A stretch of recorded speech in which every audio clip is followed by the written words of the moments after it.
Hello everyone and welcome to another edition of Red Card Headbutt Wrestling. Standing in the ring at this time is Underactive Thyroid Tony. The same folks that want to change the name of the Washington Redskins have been coming down on the station hard, so we can't call him Fat Tony lest we risk a lawsuit. And coming out at this time is one of his opponents in this special handicap match, and boy do I mean special, is internationally known Daredevil Stuntman Mike. Stuntman Mike, whose greatest feat so far has been to jump buses.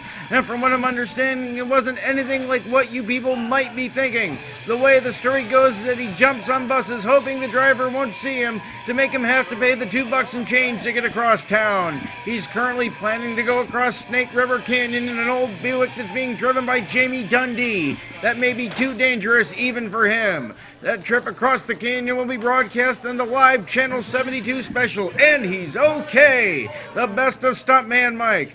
That will air next Thursday from 7:48 to 7:52 during the commercial break at the Beaufort, South Carolina cheeseburger eating contest. Some slight sound difficulties, but I hear the ring announcer say parts unknown, so Stuntman Mike, I'm assuming, is teaming up with a partner that's absolutely indestructible. What kind of giant, what kind of unstoppable beast could the man with the spleen of steel be teaming up with? And there he is, folks. Stuntman Mike's mystery partner, the man with no face. Oops, the crash test dummy. I've seen scouting reports on this individual before, and I have to say he is definitely unsafe at any speed.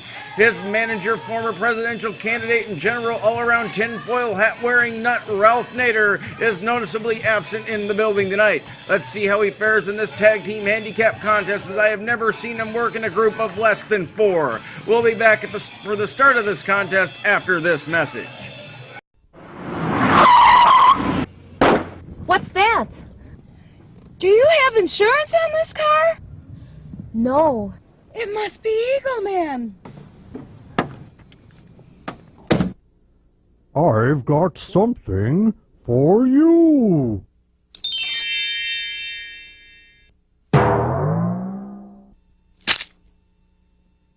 Oh, look at those low rates.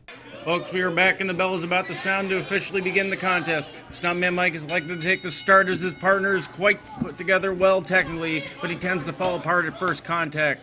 All participants in this contest seem to be beginning to clap together, which is quite perplexing since they are all supposedly out there to rip each other to pieces.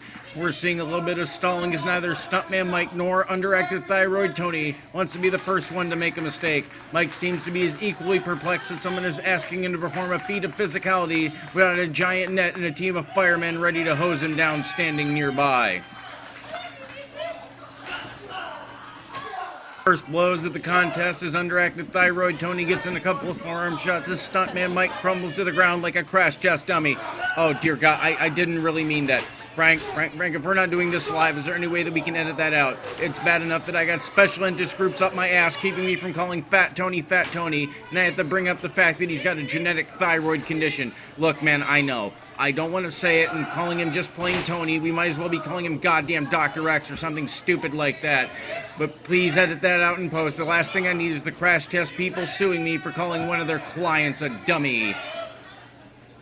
At any rate, folks, Stuntman Mike has had about all he can stand and is tagged in his partner. Oops, the crash test person. There, you bastards happy? Crash test person. He seems to be as indestructible as the scouting reports have told us because nothing Underactive Thyroid Tony seems to do has any effect, except he seems to have some sort of sadomasochistic tendencies that very well may get our station's license pulled by the FCC, and what a crying shame that would be, to think I would have to leave all of this and work for a lower tier organization like Impact Wrestling. The crash test person seems to be showing the physical effects of the blows he has suffered, but does not appear any visible pain. He runs into Underactive Thyroid Tony like he was a brick wall. God damn it, the crash test dummy special interest group is going to be all over me in the station now. Maybe they're not paying attention for some reason, and I wouldn't blame them for that. I can skate past his obvious show of insensitivity by the skin of my teeth. Man, Mike is going to have to become Magician Mike for a moment and try to pull anything out of his ass to get a victory for his team.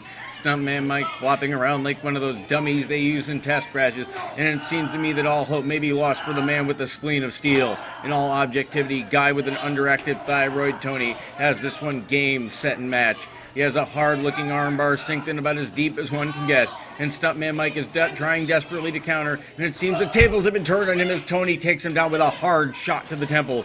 Oops is now back into the ring, and it seems he is giving absolutely no resistance. I guess that's not surprising, seeing as how he has no skeletal system. And Underactive Thyroid Tony just hit a sky-high powerbomb that by all rights should have made Oops shatter into a million pieces. But for some inexplicable reason, he covers Stuntman Mike and gets the 1-2-3. Underactive Thyroid Tony has single-handedly beaten both of these men. That's all the time we have this week. On behalf of Frank and the Truck, thank you all for watching Red Card Headbutt, the true best in bad wrestling, and we will see you next time.